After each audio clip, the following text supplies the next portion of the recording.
Well, the Buddha's teachings is for one to respect oneself and respect others. And when you begin with respect, then you can move on to kindness and compassion. If you don't have a sense of respecting yourself, which means actually seeing one's worthy qualities, then it's very difficult to like yourself. And if we are going to like others, we all have to begin by respecting them. That is, seeing their worth as a friend, as a human being, as a companion in life. And then we can talk about kindness, compassion, love, friendship, all those other qualities. So Buddhist teachings is trying to get people to focus on what's noble and good and think in a positive and kind way towards themselves and towards other beings. Because firstly we have to reflect and think, what do I want out of life? And I myself and all of you want to be happy. That's a kind of fundamental quality of human beings and even animals. Animals don't want to be hurt, they don't want to experience pain, and human beings are the same.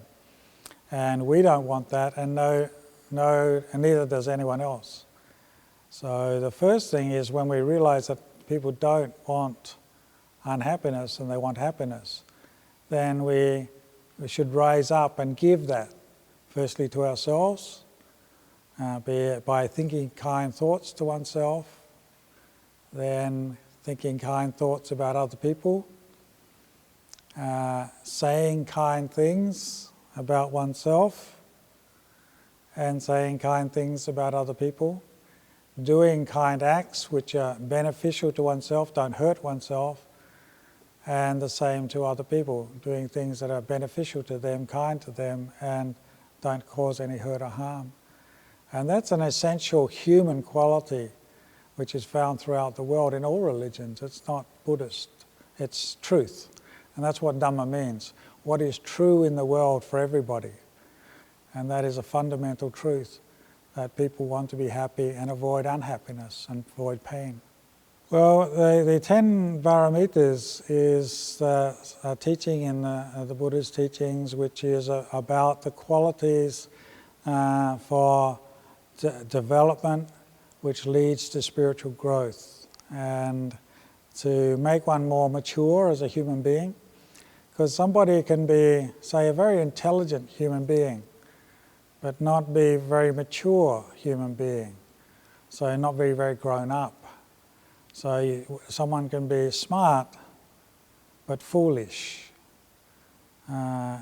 sharp and intelligent, can answer all the questions in the books but not be very wise to lead a skillful life. And so the emotional maturity to grow up as a human being is what we find in the 10 Barometers. These are the 10 spiritual qualities which lead to maturity, to lead to development as a human being.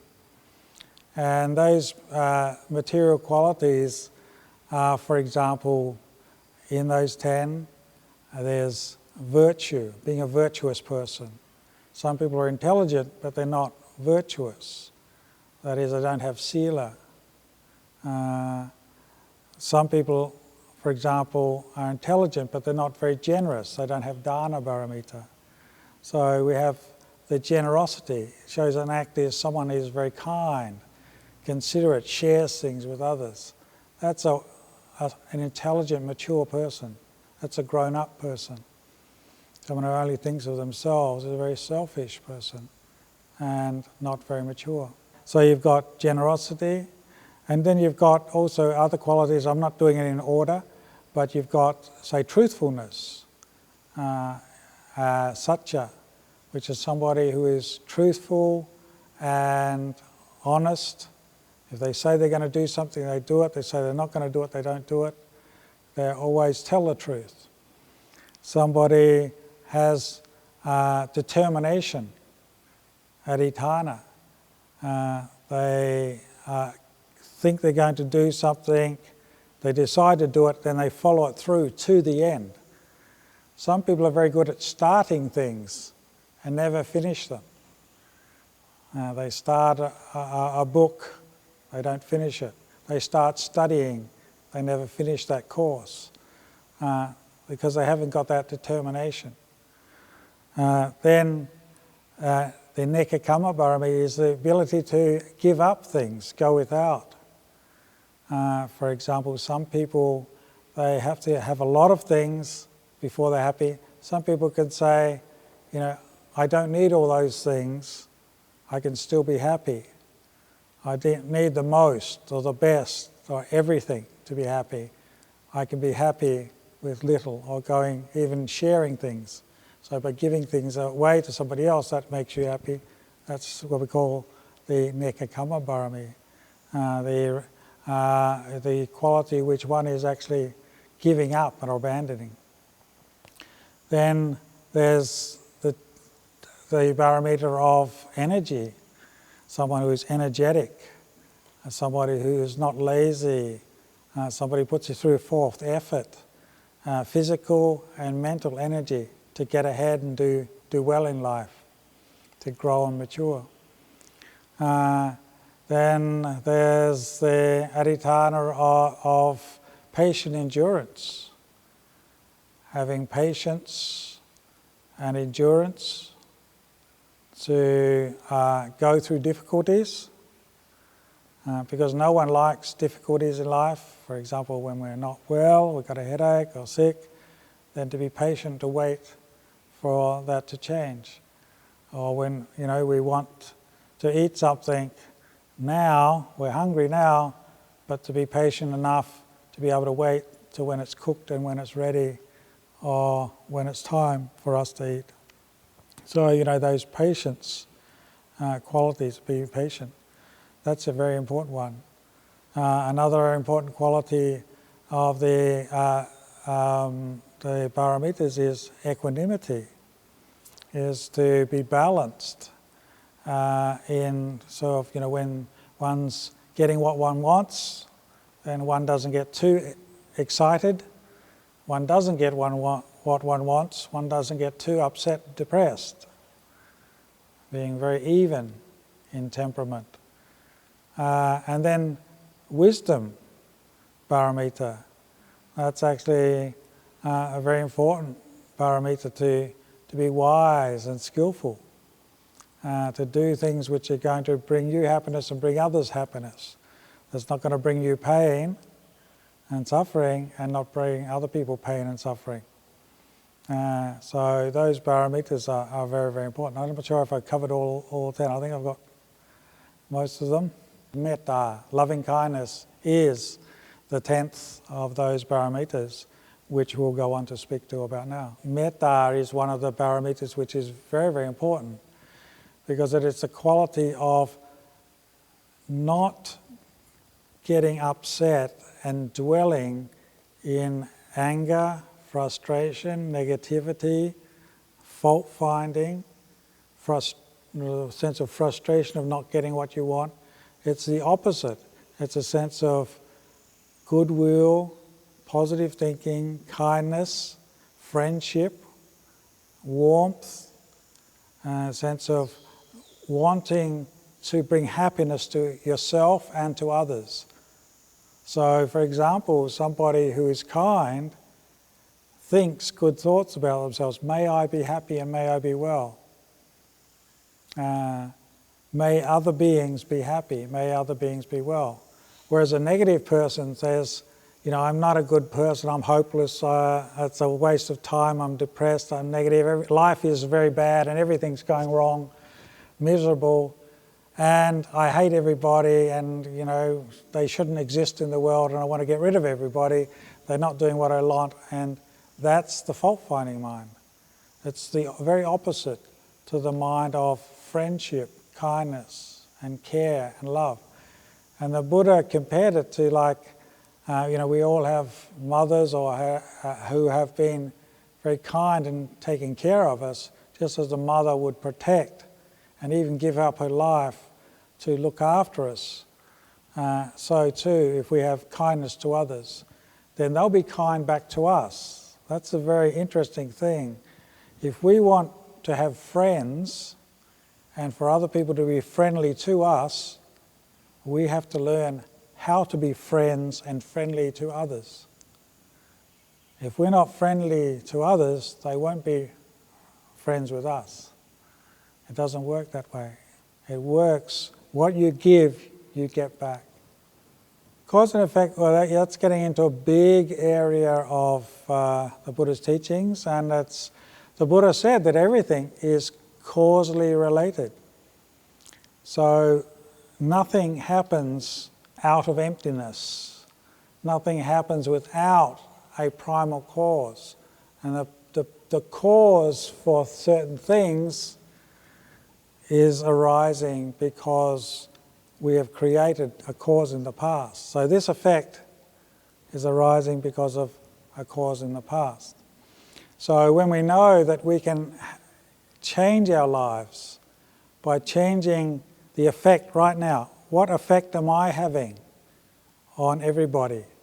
So when we get back to the concept of kindness, if I think, okay, I will say a kind word and then watch the effect it has on others. And what is the general effect? It's usually if you say kind things to others that, oh, how are you today? I really care for your well-being. You know, have you had enough to eat? Are you looked after? Then it brings up warmth and friendship back, reciprocates.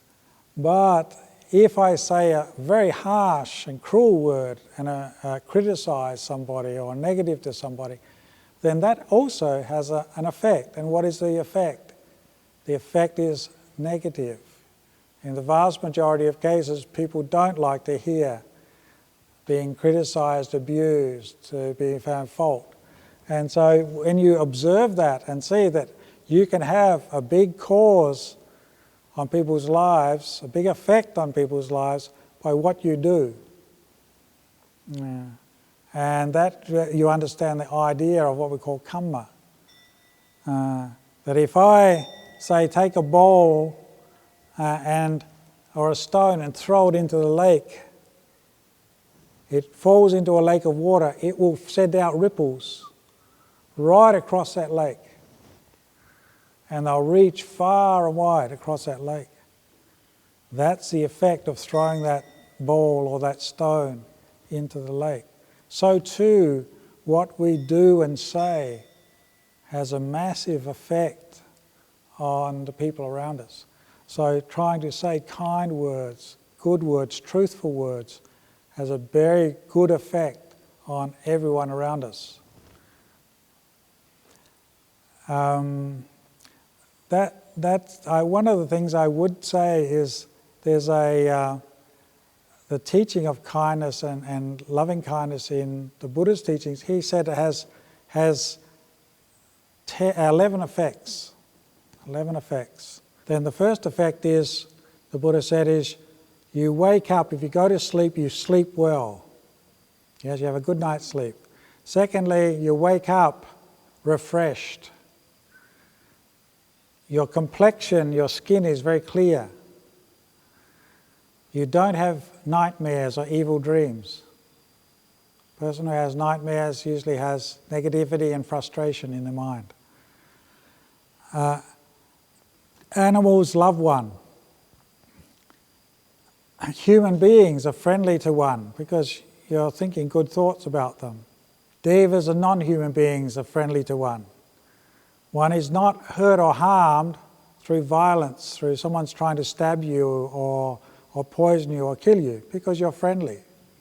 You have loving kindness to other beings. People don't want to hurt you. Your mind becomes peaceful very quickly. If the mind that becomes peaceful, it can develop to the jhanas, the deep states of concentration, so deep states of meditation. And if one dies unconfused, in those deep states of meditation. And the last thing is, if one dies in that state, one's born in the highest heaven realms, in the heavens of the Brahmaloka, because that's why it's called the divine abidings. Having kindness and compassion is a divine abiding. Now, loving kindness, metta, and compassion are two different qualities. And I'll explain them. One is, loving kindness is, metta is dwelling in goodwill to yourself and all other beings. And compassion is seeing and not wishing any other beings to have any suffering. So if you see beings that say are hungry, then you want them to be free of hunger. If you don't want any being to feel any pain or unhappiness. And loving kindness is to be friendly to them, to be warm to them, to help them out and care for them. Love and gratitude, they go together because gratitude is an expression of love. So if you really love somebody, then you remember. Gratitude means to be grateful, to remember all the good things they've done for you. So also they work together. When you start remembering, what, say, your mother and father have done for you, you think, oh yes, they have looked after me from the day I was born, they've fed me, nursed me, they've clothed me, sent me to school and educated me, taken care of all my needs and concerns. Then when we remember that, then it brings a sense of warmth and love and appreciation to our family, to our relatives, to our parents. And that sense of appreciation there leads to love. And also when we have love, then we tend to be grateful for the things that they've given us. So they're very closely related. A person who has no gratitude won't have very much love. And a person who doesn't have much love won't have any gratitude. But if we develop both those together, gratitude and appreciation for what our parents do, and it's easy to love them. Yes, compassion and kindness is the expression of it, isn't it? Because kindness is another word for love, really. It's very interesting. What is kind of love? And sometimes it's not really well-defined word. So I look at all the synonyms of love. What are similar words? So it means to care. If I care for you, it means I care about your happiness. I want you to be well. I want you to be happy. I want to take care of your needs. If I am friendly to you, it means that I'm welcoming, open. I accept you for who you are. I'm not trying to change you and make you according to my likes. So that's those qualities of love has these things of caring, of kindness, of trust. Because people that we love, we trust. We'll spend time with them. We trust them to come close to us, to hold us. And that's an aspect of loving kindness. The qualities of the 10 Barometers, or 10 spiritual qualities that the Buddha talked about, are what we would talk about in English as EQ, or emotional quantum. Means to be emotionally mature and spiritually developed. And some people have very high IQ, that is, they have intellectual quantum, they have a very high intelligence, can pass exams, finish a degree, a doctorate, but they for example, are not kind, they're not truthful, they're not honest, and so because of those qualities, they cause a lot of problems in the world, or they don't. Not successful in the world. They're not successful in what they do. So this quality of what we call this EQ means that it's a quality which you can actually be very successful in life. And there's many people who, say, haven't gone to university, for example, or haven't studied high way, or have gone to university and studied, but also have a very high developed quality of spiritual maturity. Those people are the people that usually are very, very successful and who get ahead because they say are kind, they're patient, they're persevering, they can overcome difficulties in life, they are truthful and have honesty and integrity in their business or work, and because of those good qualities, then people are attracted to them, they have that charisma, and therefore can be successful in their life experience. So having emotional maturity is more important than intellectual skills and ability.